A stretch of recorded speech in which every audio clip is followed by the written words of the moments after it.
අදත් ඔබ සාදරයෙන් ආදරයෙන් පිළිගන්නවා කැෆ්ඩාගේ කතා YouTube නාලිකාව වෙත.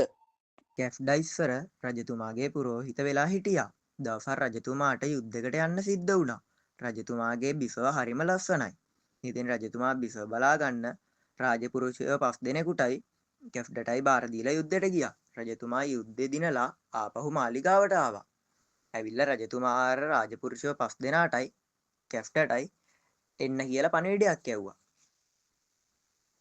කට්ටිය ආවට පස්සේ රජතුමා මෙහෙම කිව්වා මම යුද්ධයට යන්න කලින් බිසවගේ රාජ ප්‍රදේශයේ බ්ලේඩ් එකක් හංගලා ගියේ.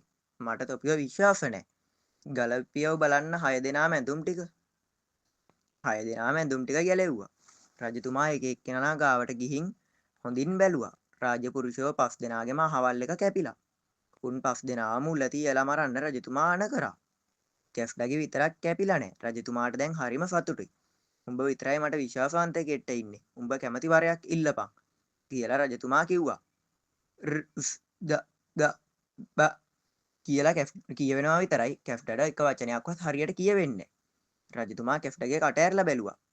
බලද්දි කැෆ්ටගේ දිව හොඳටම කැපිලා.